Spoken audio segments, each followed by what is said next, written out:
Hello, everyone. Welcome inside the Red Earth Production Studios for this live edition of YBMcast. And as you can see on the screen there, I got Tyler Werre.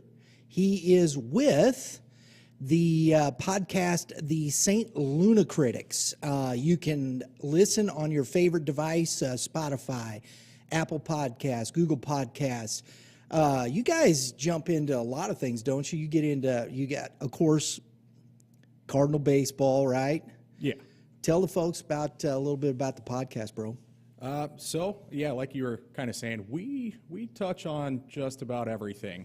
Obviously, our main focus is pretty much Cardinals baseball, pretty much all sports, whatever's going on, because baseball is not year round. So, well, most sports are year round nowadays, right? No kidding.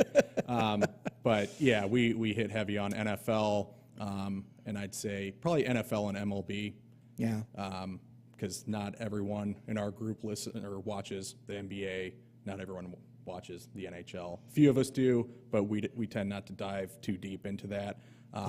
But yeah, we like talking pretty much anything that's you guys do a little pop culture too, don't you? We for sure do. We love talking movies and TV shows and everything, and what's coming out, and been a passion of ours for a while. So go to your favorite whatever it is subscription, whether you're on Spotify, Apple Podcast, Google Podcast. Get it on your phone, your desktop, whatever. Check out St. Lunacritics podcast. I think you'll enjoy. We're going to get into some Cardinal baseball today, though, aren't we, bro? Oh, absolutely. We're 1 week away. Yeah, right? 1 week from today, we're finally back. And honestly, a couple weeks ago, I didn't think we were going to be back till maybe June or July with that lockout. I think everybody did. I don't think there were many people that were very optimistic about what was going to be happening with the MLB and the chances of a season happening, not maybe even until after the All-Star break. Right, yeah. We were pretty down and out a couple weeks ago, even on our podcast, and people were not happy because we thought for sure that this was going to drag out for months. And then seeing Manfred on TV just yucking it up. Oh, sorry, we're going to have to cancel games. It sucks, doesn't it? Appreciate you, bro. Yeah. It was looking bad. And then, it was, a week and a half later, they came to an agreement, said we're playing a full 162, and they just basically pushed the opening day back a week. So, I'm just so happy that it's back. Well, and not to mention the big signing of the week. Wow. I must admit, I believed it was coming. How do you not bring Waino, Yachty, and Pujols together for a farewell tour? Yeah. Right? No, and see, I thought it made sense. I know a lot of people were, why would you bring this old man back? He's like 47 years old. It's like, okay, I get it.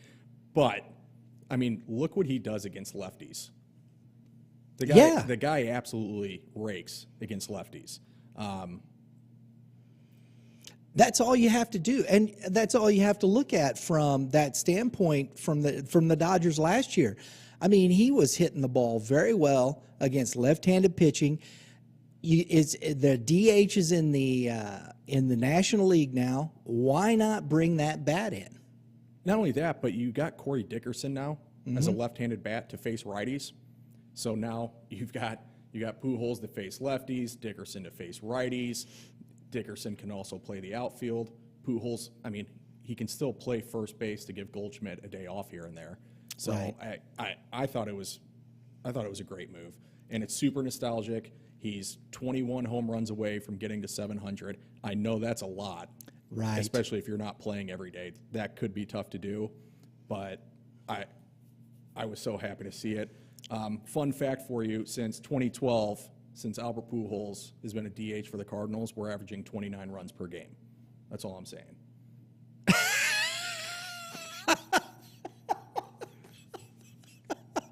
I love that. Fun fact, baby. You got to look at the positives, man. Yeah. Look what he's going to bring to that clubhouse with a bunch of young guys. Right, right. You have guys like Carlson, even Arenado, Goldschmidt, all those guys, Bader, they can go to him now and be like, "What? Why can't I hit?" You know, it did help the Dodgers. I think Pujols is that kind of guy. I think he's, that veteran that I think maybe this team needs. You have Goldschmidt, you have Arenado, but neither one of those guys seem to be that vocal Yeah, leader. yeah. I thought that's what we were missing last year. I agree. And even with Yachty, I mean, Yachty is there, but it still just didn't seem to be the same, did it? No, it didn't at all. That's why I was upset last year when Pujols was a free agent and we didn't go get him, because I thought the one thing we were missing was that guy in the clubhouse to kind of jump on these guys and be like, "This is we're way better than this." Honestly, if the DH was there last year, I think the Cardinals would have done it. I do too. I really do. Because I mean, we just how many different guys did we go through between Nagowski? It seemed like we just had revolving door of players coming in and out that weren't getting it done, and all I kept thinking was, "Man, Pujols would be great right now." And I don't know exactly what the Cardinals are going to be this year, but in the end, if nothing else, I'm going to watch the Cardinals for just the sake of Waino, Yachty, and Pujols. We were talking before we started here, a little nostalgia, little blast from the past. And I believe Cardinal fans are nostalgic. 100%.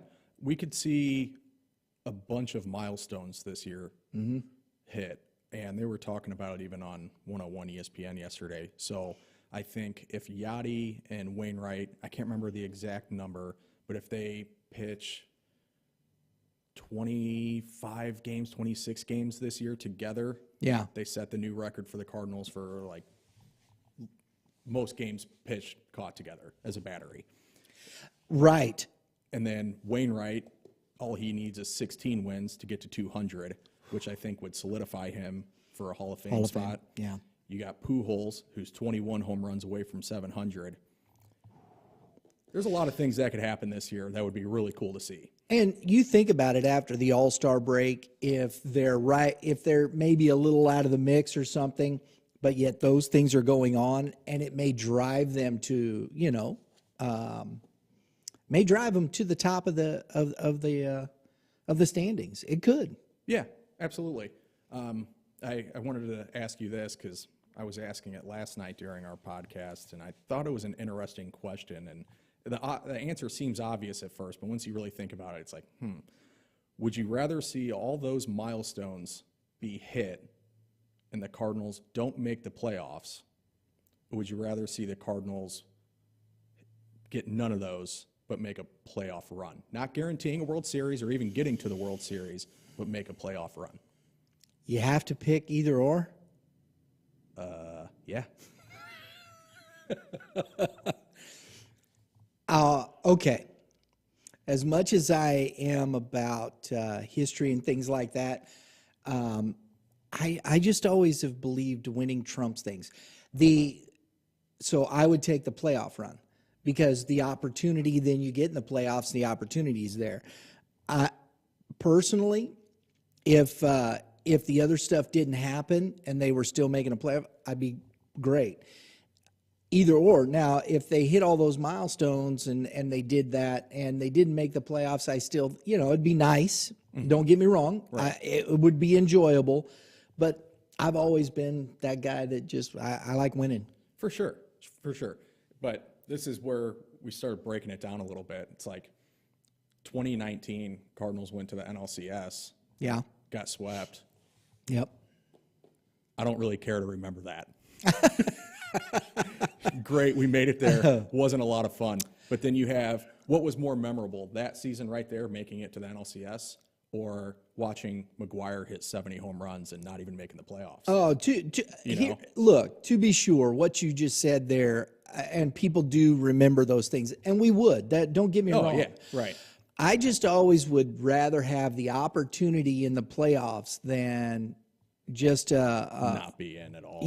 just watching a everyone else. momentary thing, and you might watch it on ESPN's highlight reel someday, and you go, oh yeah, that's cool, because honestly, once it's all done in that respect, I don't think about it a whole lot unless I am watching something, even like Kirk Gibson's big home run in '88.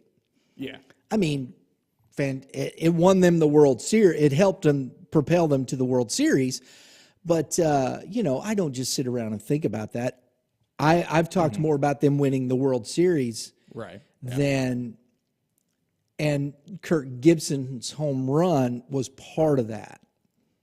So, Right. Yeah. No. I totally get it. I thought it was a interesting question. no, it is a great question. I love it because and it gives you an opportunity to think about some of those things and why we watch sports. Yeah, because I mean, it's not just one milestone. We were talking Mm-hmm. about 3 big milestones there: 200 wins, Yeah. Cardinals' greatest battery ever, and Pujols hitting 700 home runs. Which how many Some guys have might done think that? the greatest battery was Bob Gibson and Jim McCarver. Right. Sorry, longest battery. I'm not saying it is. I'm just saying some people might say that. If you do, sure. if Yeah. that's, you know what? That's a great comment one right there. Put your comment below. Who do you think the best battery is? Tim McCarver, Waino, and Yachty? Which one? That's a good question right there, bro. I love that. Comment below. Let us know what you think. See, and that's tough for me because I'm going to take Bob Gibson over Wainwright, but I'm going to take Yachty over McCarver. See that? The battery, Right. And sorry, but McCarver was a little bit before my time. So He's a terrible announcer. I'm sorry, Tim. yeah, It's just true. Nice guy. Seemed like a nice enough fella, but yeah, I didn't have a lot of opportunities to watch him play. yeah, no. Neither did I. Neither did I. I mean, I'm not that old. Oh yeah, But going back to this real quick as we finish up this real quick, I think it's interesting because over the weekend we were just out at a Game 7 tournament, youth baseball. We're following 14s. There was a young man, had a great weekend. Great weekend. Plays for the Illinois Gators over across the river. Hit a bomb, hit one out at Ozzy's, 14. I mean, it was a shot too, man. The kid hit it probably 330. Mm-hmm. Pretty good. Yeah. Pretty good poke. Triple, doubles, hit by pitch. They finally just hit him. guess that's an easier way to handle that. Just put him on. He took home our tournament outstanding player, but they also won the tournament. Mm-hmm. So to me, all those things, I always like to look at it go hand in hand. If you're having that kind of season, if those 3 dudes are having that kind of season, I do not see the Cardinals missing the playoffs.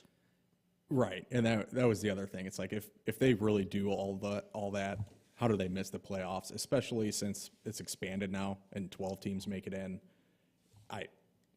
If they do all 3 of those things, they're getting into the playoffs unless Goldschmidt, Arenado, and them just fell off a cliff and they're hitting 180 and stuff. Putting up Carpenter numbers.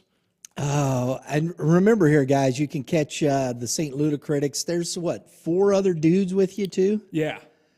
It's you got 4 of the there's these 5 guys talking and hollering at each other. No, Pretty I'm much. kidding. Yeah. It's like if you've ever watched Pardon the Interruption on ESPN with Mike Wilbon, Tony Kornheiser, Yeah. it's basically that, but with Young guys. yes, but with more people there.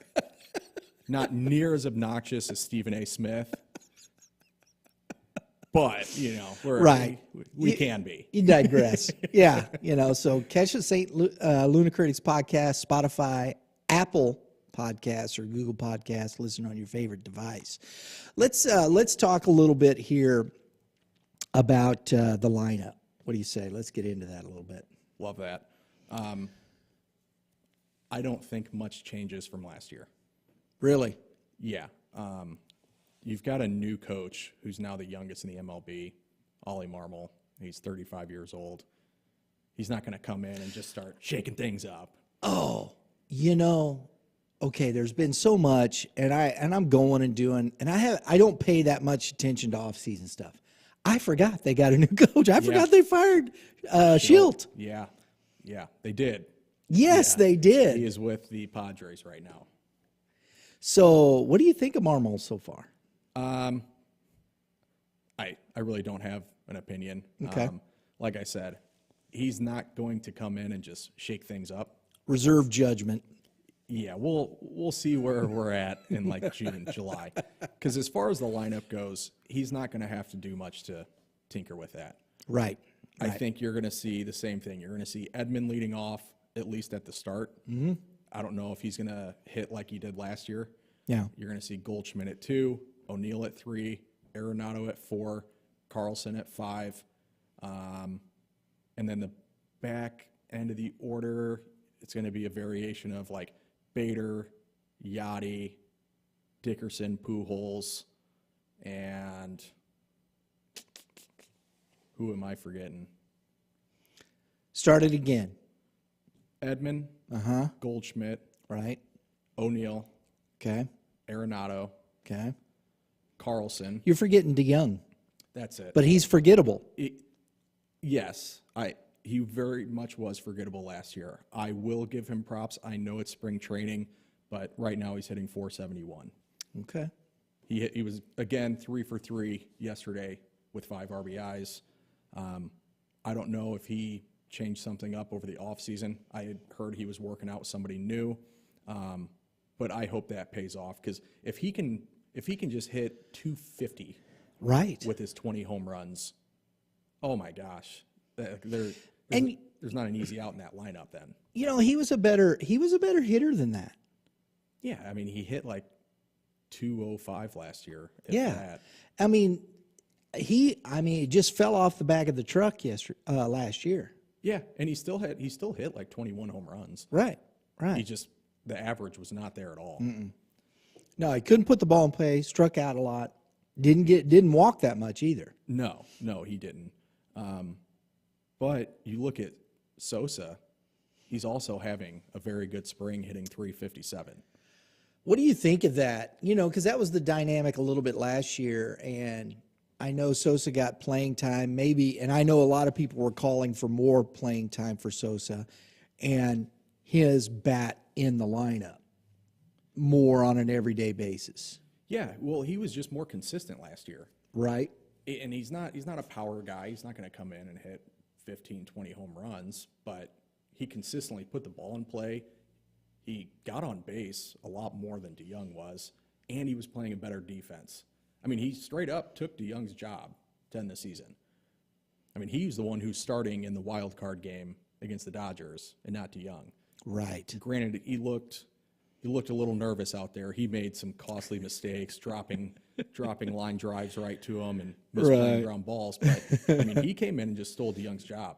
Yes, he did. I thought he would regress a little bit and might have a slow spring, but he's come out and he's hitting 357 right now, and he looks good. So now you've got 2 guys at short that are looking promising. Granted, we'll see what happens when the season starts, but down the line, what do you do? Right. And then that's where I guess Tommy Edman also comes into play. But Edman is better at second. I don't think he's not a shortstop. Definitely. No. Well, that's what I mean though. If he doesn't show up, right, he's going to be fine defensively. He's a Gold Glover. Right. But if he's hitting like DeYoung was last year, Edman, I mean, you can just put Sosa at second base. There's opportunities, and when you look at the top of that, Harrison Bader, if he continues, I mean, he's got to have what kind of, and I've looked a little bit. I've seen here and there. He seems to be having a decent spring. Yeah, no, I mean he's hitting 368. So if Bader and O'Neill come back this year and have the second half like they did in the second half of last year, this team is going to score runs against anybody. That lineup is good. Yeah. And they were a juggernaut through that second half of the season, Oh, yeah. putting up big numbers. And O'Neal, man, he hit some shots. Yeah. The guy is just a moose. My God. And he's having a slow spring right now. He's only hitting 176, but we'll see. It's a short spring training. I mean, like I said, like I get it. You get excited about the guys that are doing well, but at the same time, it's.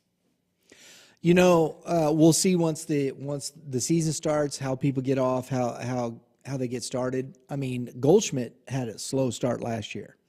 Yeah, and he's off to an unbelievable start in spring. He's hitting 526. So there you go. And Arenado, those two guys in your lineup, I don't care, make you dangerous, give you opportunities to be at the top, to put wins on the board. Mm-hmm. They're lethal in that respect. Yeah, no doubt. But did they make? And here's the other part of this, Tyler. I know we talked about this a lot last year. Is it the same guys though in the hitting club, on the hitting side, in the practice facility? Is it the same guys, the same hitting coaches? Yeah, I believe so. I know they brought in Skip Schumacher for bench coach. But as far as the hitting coach and stuff goes, I believe that's all the same. So do you believe in this philosophy? Is it working for them? Are they going to? Because I know there was a lot of people calling for that guy to get fired last year. If you would have asked me that last June or July, I would have said, get him out. Because I was done. I was calling for his head. I can't remember his name. He was the Astros' old hitting coach. Gosh, that bothers me. I know they got a new assistant hitting coach, Turner Ward. I don't know anything about him, but I know that Schilt was more of that old school mentality. Mm-hmm. He wasn't so much, I guess, into the analytics. No, where Jeff Albert. Jeff Albert, yeah. Albert is I was thinking Joe, and I was like, no, I knew it was a J. And Jeff Albert's more of, I feel like, an analytical guy.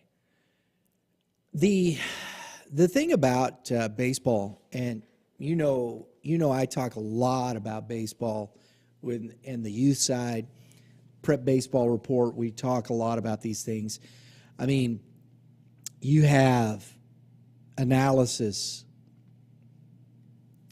out the wazoo. We'll just put it that way. I think at this level, at these levels that you're seeing some of these kids, some of these guys, and we talked to 3 minor leaguers just before spring training. Braxton Martinez, who's just signed with he came out of camp, signed with the AA squad with the Anaheim Angels, had hit 463 this spring for the Angels. So a couple of home runs. And Shane Eames with Premier Hitting Development, who he's a contributor. We got him on talking a lot. He works with Braxton. And we talk about analytics and whatnot, and the motion and everything about those things. And it has revolutionized, in my opinion, the sport in that respect. And then you have, so when you're going there and looking at these analytics, how is it helping? Then there was Justin Dearden with the Astros. He was having a great spring. I haven't seen Chase Krogman, who's a local product as well, what he's done. He's with the White Sox. I think he was high A last year. Dearden, I think, was high A last year, probably AA, all these guys.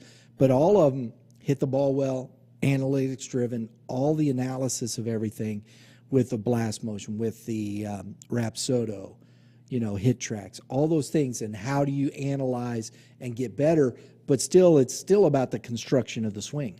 Yeah, and I'd say one of the things, I guess, that bothered a lot of us last year was, I mean, you would watch games, and they said it on an ESPN broadcast one night. can't remember who struck out, but they go, the Cardinals have no approach to hitting. Right. None. They Right. have no Yeah. approach. There's no game plan when they go up to bat.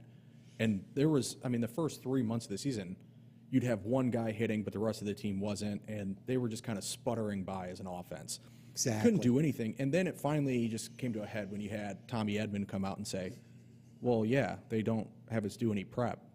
We don't watch film of these pitchers before we face them, and we don't do. It's like, what? Hold on, what do you mean? And is that from Jeff Albert? Is that from Schilt? Who is that? Right. And yeah, they didn't really dive into the details there. No, didn't throw anybody under the bus. Just, the whole team. But I heard that, and it made my blood boil. You have access to all this information, everything you could possibly need. You can watch tape on every single pitcher and their tendencies and what they like to throw and what counts and whatnot, and they weren't doing any of that. But then all of a sudden, August comes around, and they just start rolling.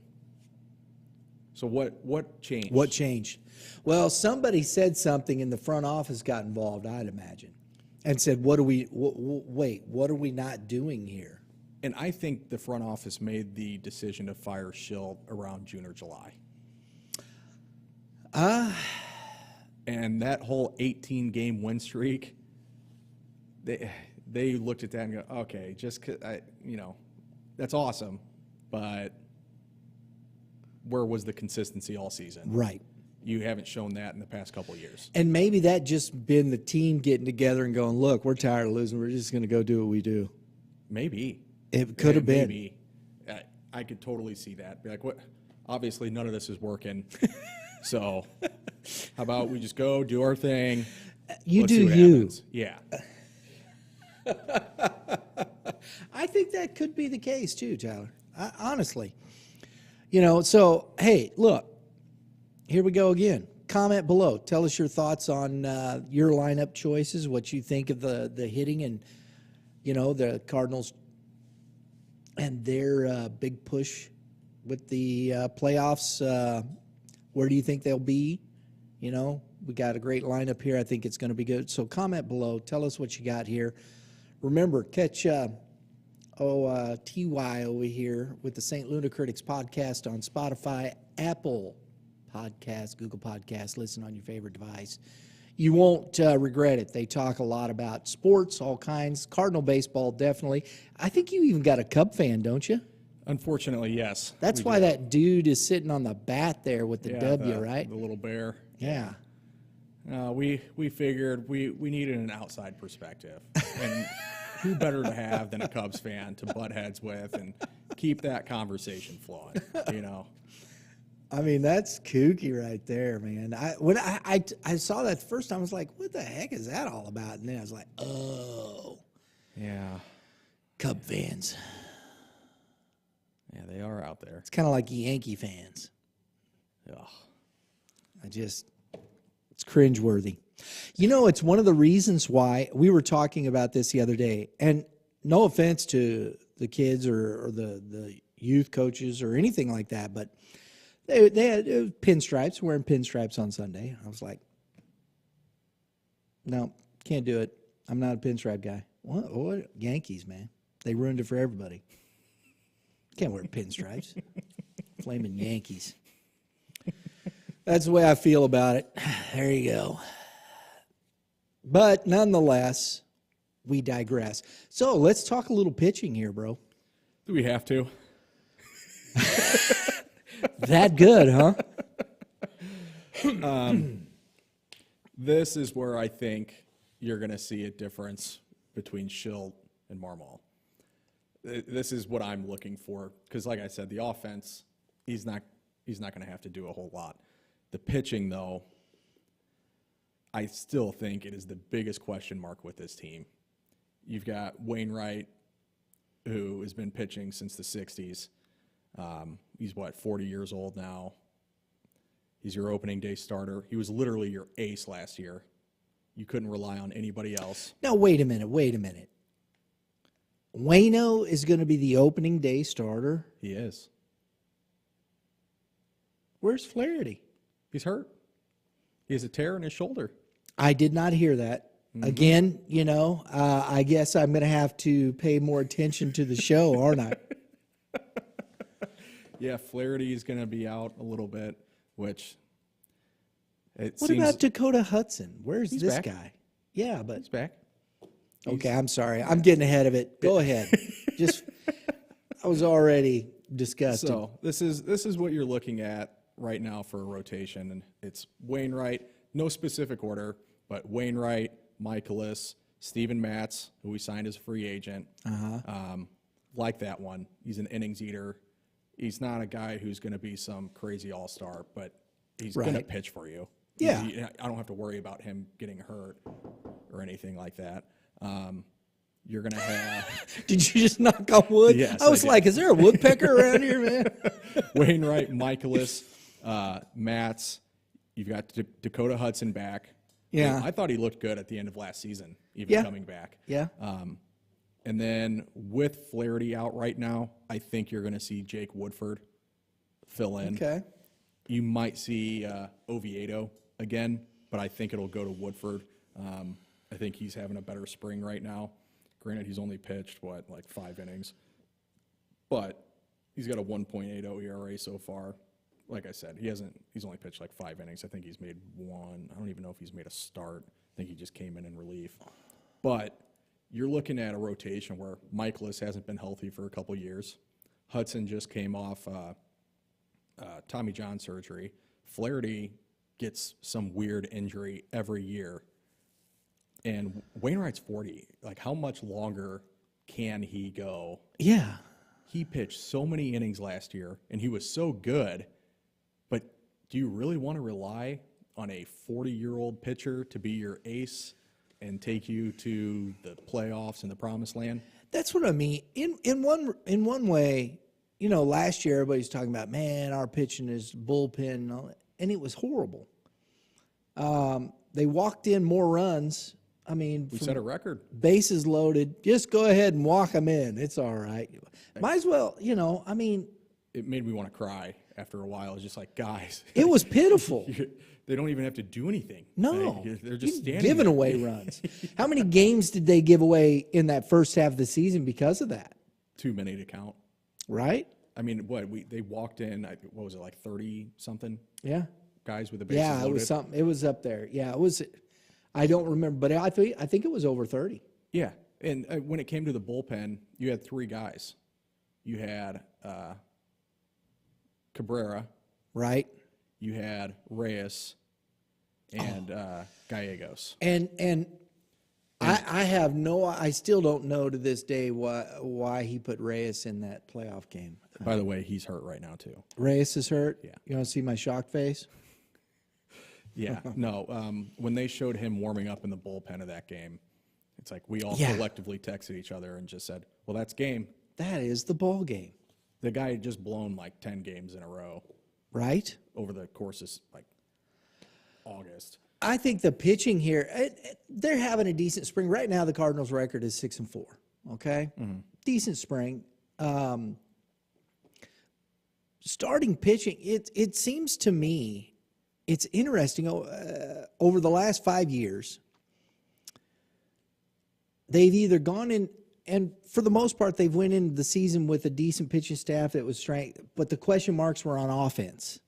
Yeah, Okay, they fixed the offense. Now it's all jacked up in the on the pitching side. right. And you've got younger guys that just aren't ready yet, like a Matthew Liberatore. He's close, but he's not there. And he's going to be good. I really like the kid. I hope they don't rush him up or trade him. But he's not ready. And then Oviedo was a Double-A pitcher last year. Okay, here's a question for you then. Here's Libator, right? Cardinals are after the All-Star break, before the trade deadline.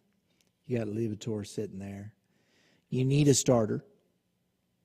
You got some good ones out there, some opportunity for a trade. Do you go get it?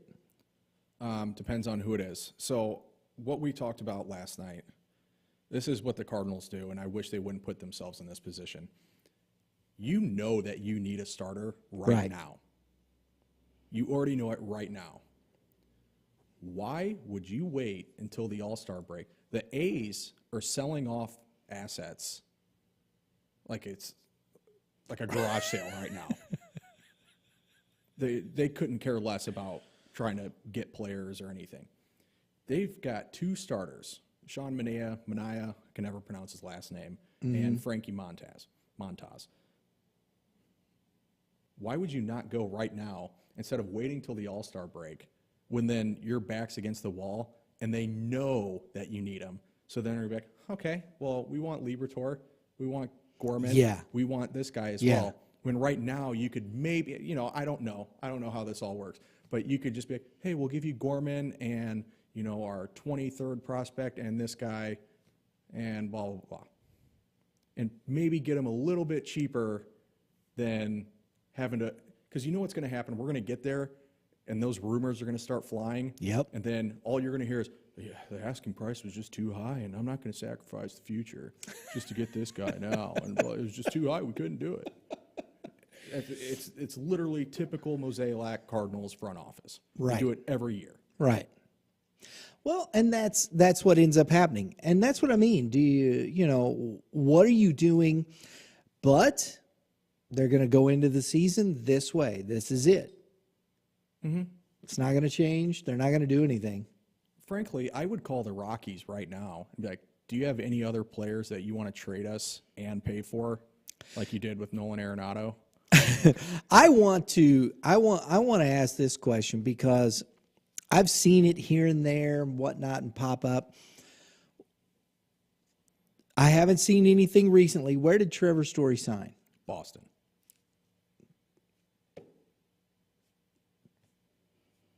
And why? Did the Cardinals even talk about that? No.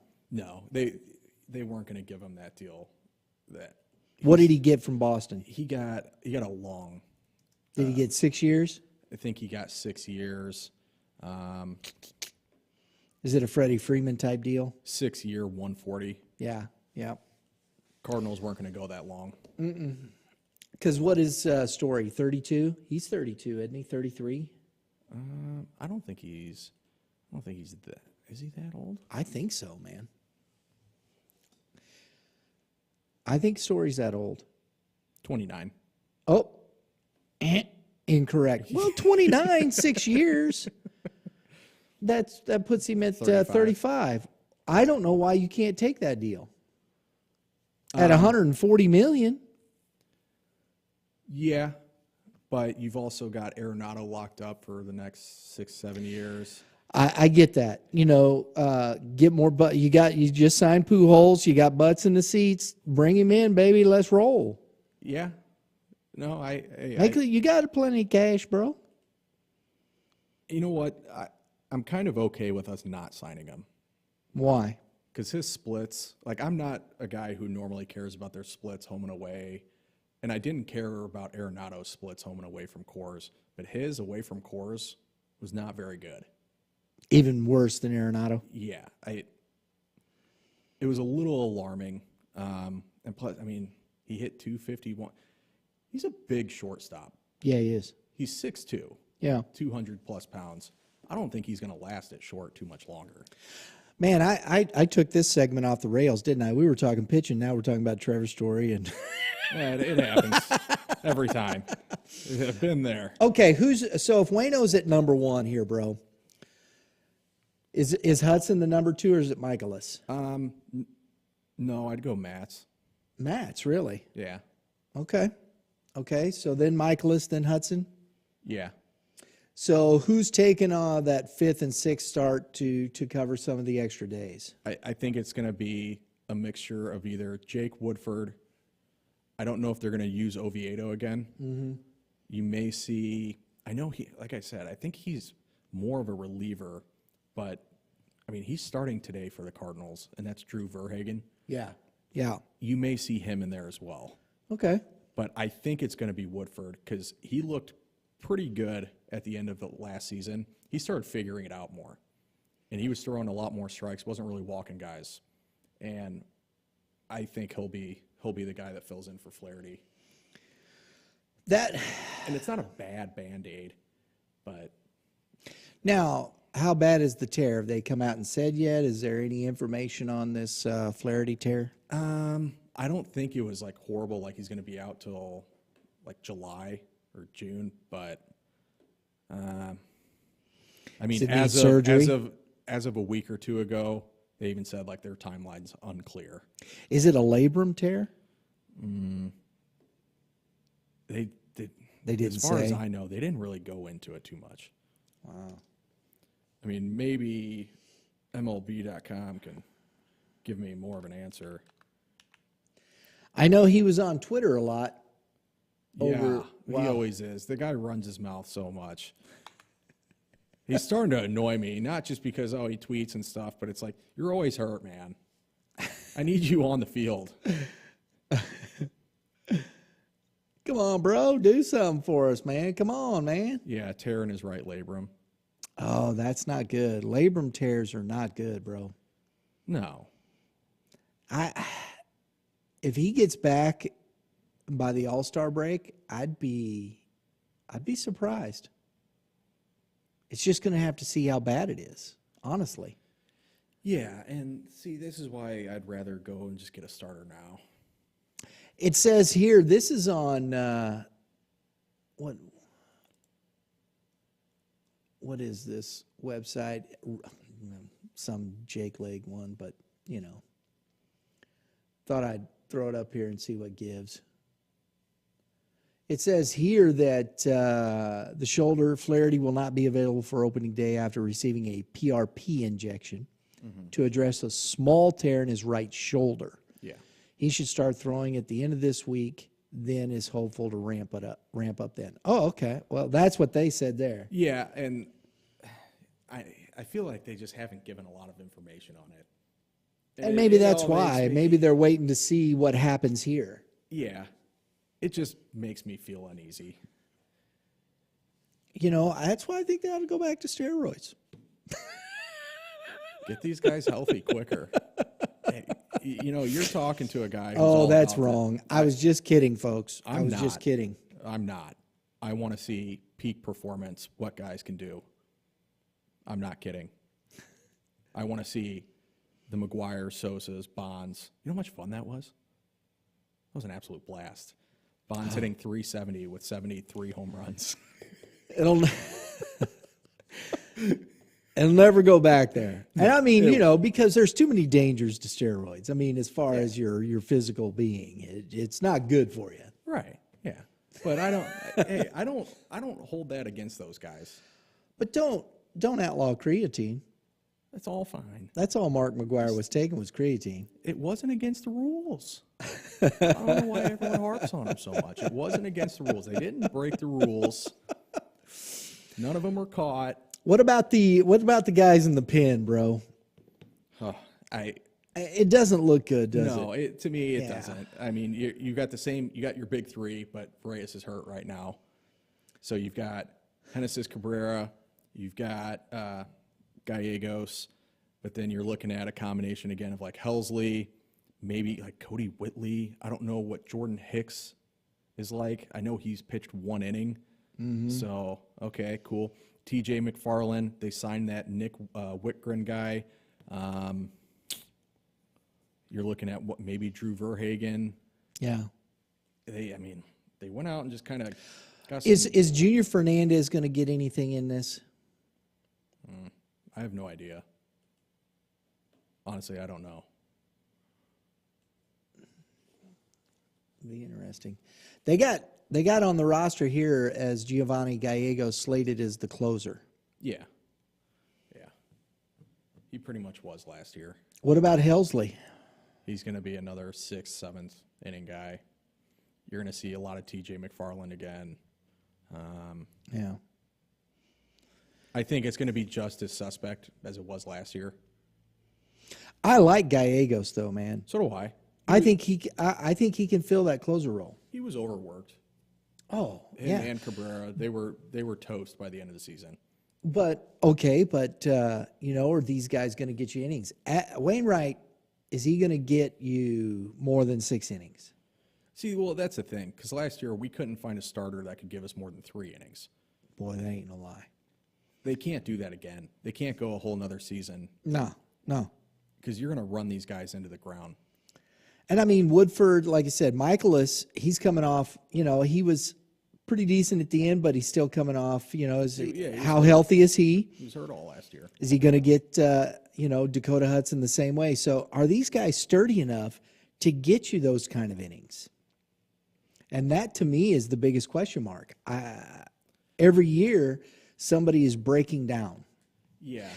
And honestly, this is what it reminds me of. And early in his career, he wasn't like this, and this is the way it's been if you look over the last few years with the Dodgers. I mean, Clayton Kershaw falls apart in the second half of the season. He can't stay healthy. And that, to me, really makes it difficult on that club. Yeah. It did in the playoffs. Oh, yeah. Without him. I mean, that Urias and Bueller, there it is. Bueller. Yeah. Yeah, and that was, really, that was it. And, of course, you had Scherzer. Yeah, when you have to start doing bullpen games and you're constantly, 3 days a week having to go to your bullpen by the third, fourth inning. Yeah, dude. You're done. You are done. Those guys are going to be just absolutely toast. It's not good. By the second half of the season. It's not good. Not good at all. And so I think it's going to be interesting. Let's, comment below. Tell us what you think about the pitching staff. Throw your comments in there. Tell us what weird stuff you might have in your brain about the old pitching staff. We'd love to hear it. More long toss. Strengthen your arms. How about throw a strike? That too. Actually pitch. Don't just throw. Is it too much to say at the major league level to pitch to contact? That's what the Pirates used to tell Garrett Cole, that he should just pitch to contact. And then when he left, he became more of a powerhouse pitcher and started striking guys out. Comment below. Tell us what you think. Pitch to contact or not. Sorry, I didn't mean to throw a wrinkle in that there. I love it, man. That's all right. You can catch Tyler every week over on the podcast, the St. Lunacritics, Spotify, Apple Podcasts, Google Podcasts. Listen on your favorite device. These guys are talking some Cardinal, and we'll have it throughout the season. We're going to have Tyler coming back here talking with us, continue to talk Cardinal baseball through the season with some live stuff, live at lunch. That's what we do. Instead of eating your lunch, listen to some baseball. That's what I'm saying. That's probably where everybody's at today, though, for the most part, watching the Cardinals. Yeah, I'd say so. Is it a noon game? I think it was.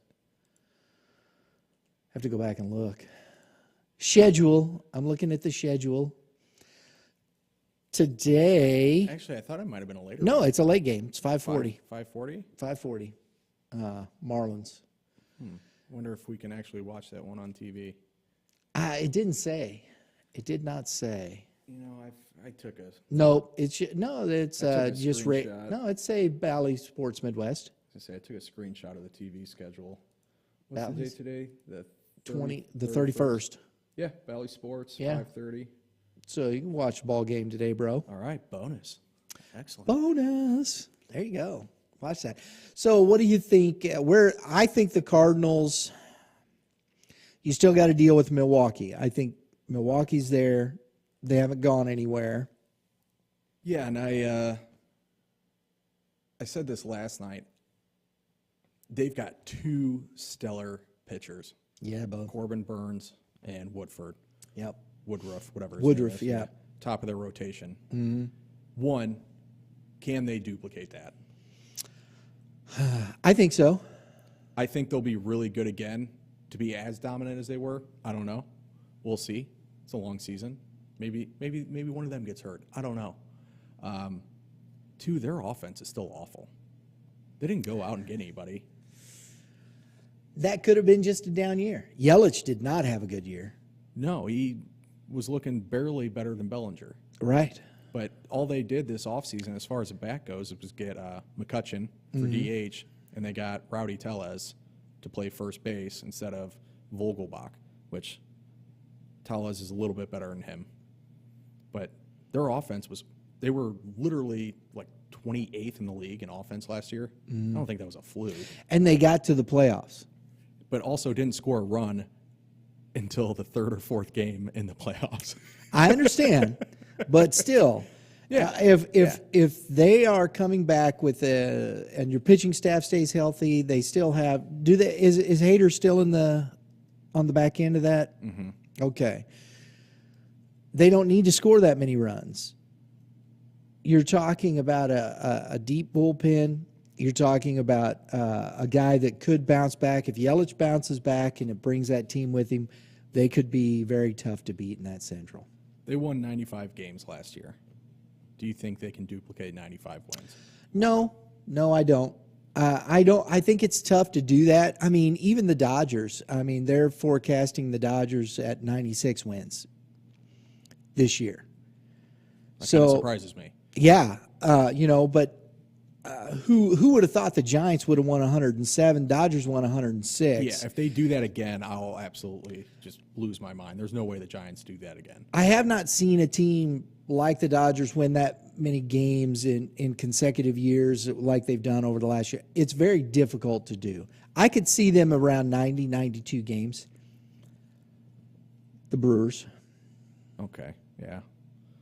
See, because I thought the Cardinals were very subpar last year as a whole for the whole season. Mm-hmm. Still managed to get to 90 wins. So the way if they can just be more consistent, yeah, and just stay healthy, pitching staff just stay healthy, there's no reason they shouldn't get. I'd say they should be at 94, 95 wins. I'm going to tell. That's what I think. I think the Central is won with 90 to 95 wins. Because it's a two-horse race. It is.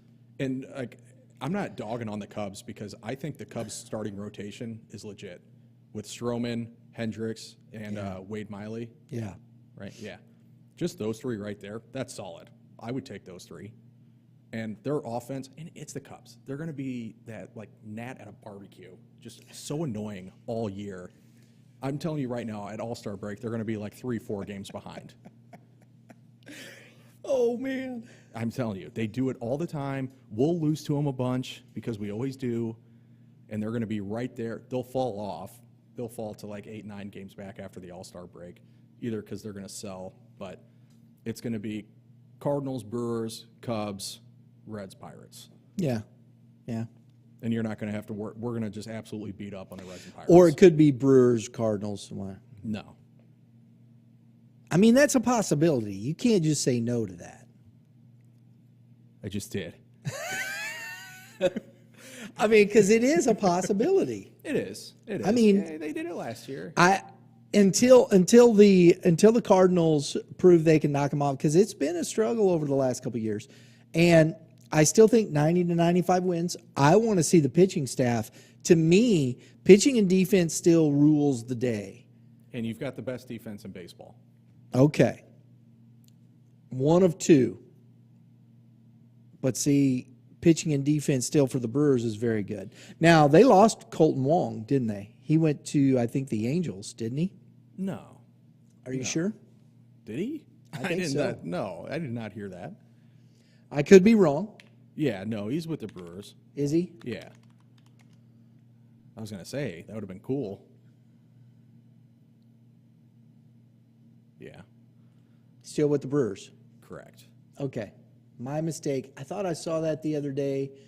It popped up, but evidently I was incorrect. Yeah, no, I wish he would have went there. Okay. So, again, I think the Brewers have the edge.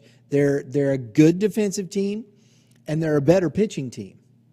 So in that respect, you have there. Now the offense goes to the Cardinals. So now what do you? I'd say our hitting and defense is better than their hitting and defense. Their pitching's better than ours. Definitely. Yeah, I could, yeah. You got 2-1 on the boxes there. Yeah, and we had 5 Gold Glovers last year. Yep. That's impressive. Look what we made John Lester and J.A. Happ look like. We literally just said, all you have to do is throw strikes. Pitch to contact. Yes, that's it. And watch Bader and O'Neill just run like chickens with their heads cut off in the outfield. They're going to track everything down. And you've got Nolan at third, who's just a vacuum cleaner over there. Right. I mean, you got a Gold Glover at second and Edmund. You had DeYoung and Sosa at short, and a Gold Glover and Goldschmidt at first, and you got Yachty behind the. Unbelievable. Hey, throw strikes. There you go. There you go. Exactly. That's what we do. That's the way it rolls. But I again, that's just my thought process to that. I think it's going to be an interesting season that way. I think that it is a 2-horse race. Yeah. Unless the Reds just figure something out. No, they just got rid of their whole team. Winker's gone. Suarez is gone. I mean, they literally have Jonathan India and Votto.